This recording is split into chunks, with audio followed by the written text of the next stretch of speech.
नमस्कार विद्यार्थी मित्रांनो, मी रुपाली म्हात्रे. इयत्ता 10वी शैक्षणिक वर्षात तुमचे स्वागत. आज आपण मराठी विषय शिकणार आहोत. भाग 1, कविता 1, तू बुद्धी दे, कवी गुरु ठाकूर. आपण ही प्रार्थना रोज परमेश्वरासमोर म्हणायची आहे. विश्वविधात्या ईश्वराकडे केलेली ही प्रार्थना आहे. तर आपण आता कवी गुरु ठाकूर यांच्याविषयी थोडक्यात माहिती पाहूयात. गुरु ठाकूर हे साधं नाव जरी उच्चारलं तरी मनात उधाण वाऱ्याची धून कशी निनादू लागते हे आपल्या लक्षातच येत नाही. खरं तर शेकडो सिनेमांसाठी हजारोंनी गाणी लिहिली जातात, परंतु सिनेमांसाठी लिहिलेलं गाणं रसिकांच्या ओठांवर कायमचं विराजमान होऊन बसण्याचं भाग्य खूप कमी गीतकारांना लाभतं. गुरु ठाकूर यांच्या गाण्यांनी त्यांना हा भाग्ययोग वेळोवेळी मिळवून दिला आहे. अगबाई अरेच्चा, नटरंग, टाइमपास, मातीच्या चुली इथपासून ते रेडू आणि डॉक्टर काशीनाथ घाणेकर, माऊली आणि आत्ता काही दिवसांपूर्वी येऊन गेलेला प्रवास अशा जवळपास 75 पेक्षा अधिक मराठी चित्रपटांसाठी त्यांनी गाणी लिहिलेली आहेत. मालिकांसाठी लिहिलेली शीर्षक गीते हा परत वेगळा प्रांत आहे. परंतु केवळ गीतकार ही त्यांची एकमेव ओळख नाही. नटरंग सारख्या चित्रपटासाठी लिहिलेले संवाद, भैया हातपाय पसरी सारखे नाटक, हसा चकटफू आणि श्रीयुत गंगाधर टिपरे यांसारख्या मालिका, अशा सगळ्या प्रकारच्या लेखनात हा अद्भुत गुरु लीलया संचार करत आला आहे. इतकेच नव्हे तर छोट्या मोठ्या भूमिकांमधूनही आपल्या अभिनयाची चुणूक त्यांनी दाखवून दिली आहे. फिल्मफेअर पुरस्कार, झी गौरव पुरस्कार, व्ही शांताराम पुरस्कार, महाराष्ट्र राज्य चित्रपट पुरस्कार अशा जवळपास 20 महत्वाच्या पुरस्कारांनी त्यांच्या गाण्याला सन्मानित केलेले आहे. मूळच्या चित्रकार असलेल्या या अवलियाने शब्दांच्या कुंचल्यातून मनाच्या कॅनव्हासवर गाणी आणि कविता यांच्या माध्यमातून अविस्मरणीय अशी चित्रे रेखाटलेली आहेत. गुरु या शब्दाचा अर्थ काळोखातून प्रकाशाकडे घेऊन जाणारा असा होतो. या गुरुने तेच केले आहे. कर्णकर्कश अशा सिनेसंगीताच्या कलकलाटाकडून मनाला पुलकित करणाऱ्या प्रसन्नतेकडे घेऊन जाण्याचे कार्य त्यांच्या कविता आणि गाण्यांनी केले आहे. म्हणून तर जाणावया दुर्बलांचे दुःख आणि वेदना, तेवत्या राहो सदा रंध्रातुनी संवेदना, धमण्यातल्या रुधिरास या खल भेदण्याची आस दे, सामर्थ्य या शब्दास आणि अर्थ या जगण्यास दे. पाठ्यपुस्तकामधील कवितेची मध्यवर्ती कल्पना. प्रस्तुत प्रार्थनेत सन्मार्ग, सन्मती आणि सत्संगती यांचे महत्त्व कवीने अधोरेखित केले आहे. कायम सत्याची कास धरता यावी, संवेदनशीलता जपण्यासाठी ताकद मिळावी, अनाथांचे नाथ होण्यास बळ मिळावे व शाश्वत सौंदर्याचा ध्यास लागावा, या भावना प्रार्थनेतून व्यक्त झाल्या आहेत. कवितेचे वाचन करत असतानाच कवितेतील पदाचे अर्थ व शब्दांचे शब्दार्थ मी तुम्हाला सांगत आहे. त्याच वेळेस तुम्ही कवितेच्या शब्दार्थांचे अर्थ वहीत लिहून घ्यावेत. पहिलं पद, तू बुद्धी दे, तू तेज दे, नवचेतना विश्वास दे, जे सत्य सुंदर सर्वथा आ जन्म त्याचा ध्यास दे. शब्दार्थ, तेज प्रकाश, नवचेतना नवीन प्रेरणा स्फूर्ती नवचैतन्य. तसेच सर्वथा म्हणजे सर्व अर्थांनी, आ जन्म म्हणजेच जन्मभर, ध्यास म्हणजे ओढ. आता आपण त्याचा अर्थ समजून घेऊया. कवी चराचरामध्ये सामावलेल्या शिवसुंदर अशा परमेश्वराला वंदन करीत आहे. तो या परमेश्वराला प्रार्थना करीत आहे आणि म्हणत आहे की हे परमेश्वरा, तू आम्हाला चांगली बुद्धी दे, तू आम्हाला तेज दे, तू आम्हाला नवीन उत्साह दे, तू आम्हाला आत्मविश्वास दे, जे सर्वस्वी सत्य आहे आणि सुंदर आहे त्या सर्व गोष्टींची जन्मभर आम्हाला आस लागू दे. पद दुसरं. हरवले आभाळ ज्यांचे होतयांचा सोबती, सापडेना वाट ज्यांना होतयांचा सारथी, साधना करीती तुझी जे नित्य तवसह वासते. शब्दार्थ. तयांचा त्यांचा, सोबती म्हणजेच सहकारी मित्र, सारथी चालक किंवा दिशा दाखवणारा, साधना म्हणजे आत्मिक भक्ती, नित्य नेहमी सदा, तव म्हणजेच तुझा, सहवास याचा अर्थ एकत्र संगती राहणे. अशा प्रकारे शब्दार्थ आहेत. आता आपण या पदाचा भावार्थ बघूया. कवी परमेश्वराला म्हणत आहे, ज्यांचे सर्वस्व हरवले आहे त्यांचा तू सोबती हो, ज्यांना वाट सापडत नाही आणि जे आपल्या ध्येयापासून भरकटले आहेत त्यांच्या रथात तू सारथी हो, त्यांना मार्ग दाखव. हे परमेश्वरा, जे नित्य नियमाने तुझी भक्ती करतात, नित्य तुझी आठवण काढतात, त्यांच्याबरोबर तू कायम राहा, त्यांचा सहवासी राहा. पद तिसरं. जाणवाया दुर्बलांचे दुःख आणि वेदना. पाठ्यपुस्तकामध्ये जाणावया झालेला आहे, तिथे दुरुस्ती करून घ्या. जाणवाया. जाणवाया दुर्बलांचे दुःख आणि वेदना, तेव त्या राहो सदा रंध्रातुनी संवेदना. धमन्यातल्या रुधिरासया खलभेदण्याची आस दे, सामर्थ्य या शब्दांस आणि अर्थ या जगण्यास दे. शब्दांचा अर्थ.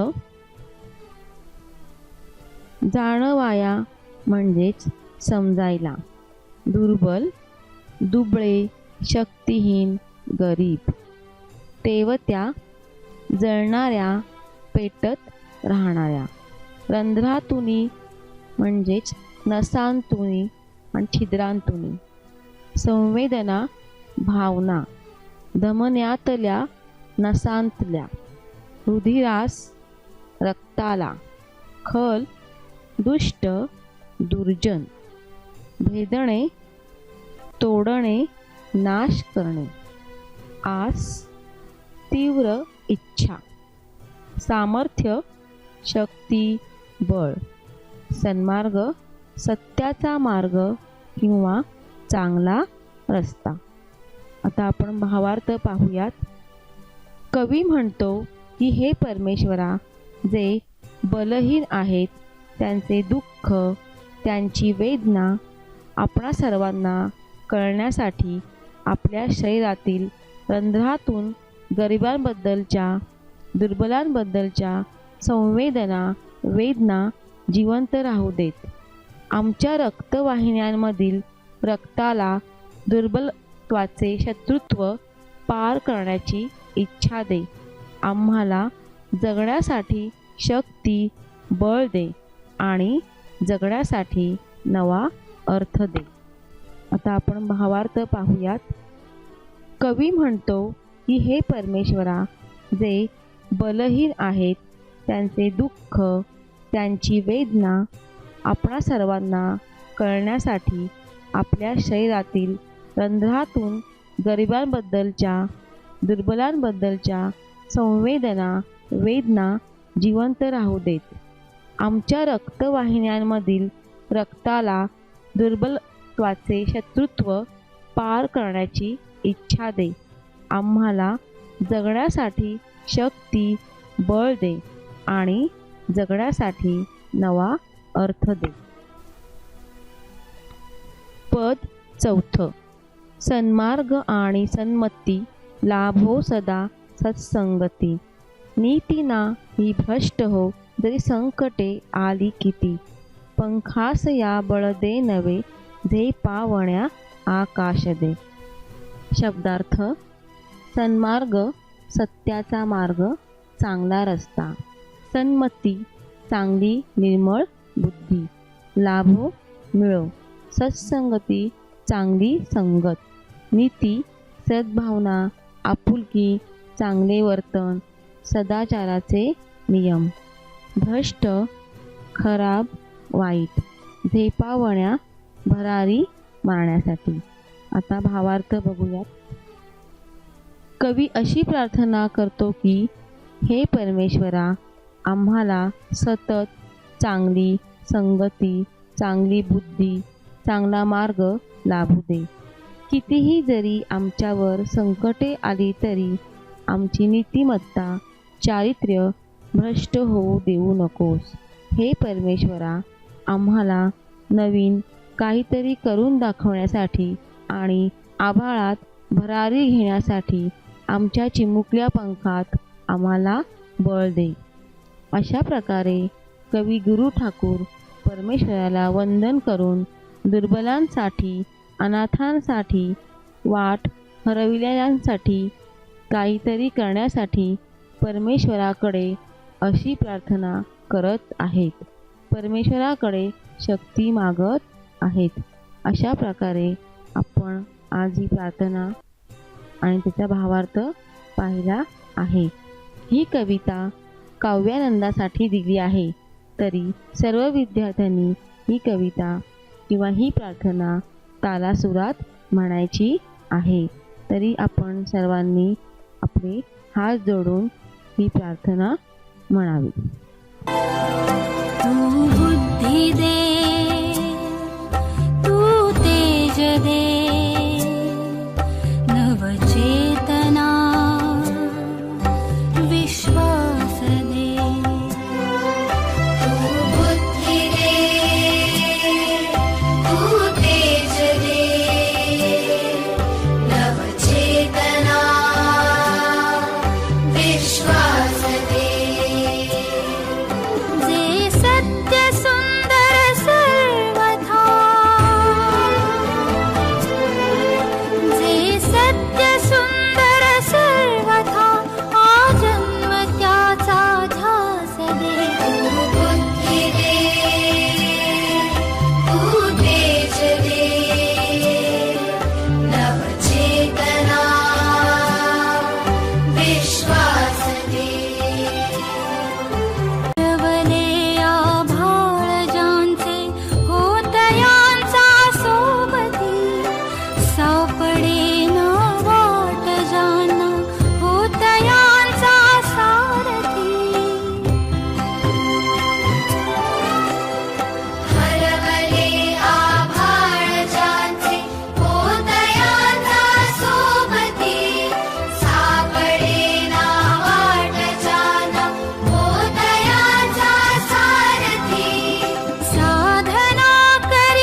सन्मार्ग आणि सन्मती लाभो सदा सत्संगती नीती नाही भ्रष्ट हो जरी संकटे आली किती सन्मार्ग आणि सन्मती लाभो सदा सत्संगती नीती नाही भ्रष्ट हो जरी संकटे आली किती पंखासया बळ देनवे पंखासया बळ देनवे झेपावण्या आकाश दे सत्य सुंदर सर्वदा आजन्म त्याचा ध्यास दे तू बुद्धी दे तू तेज दे नवचेतना विश्व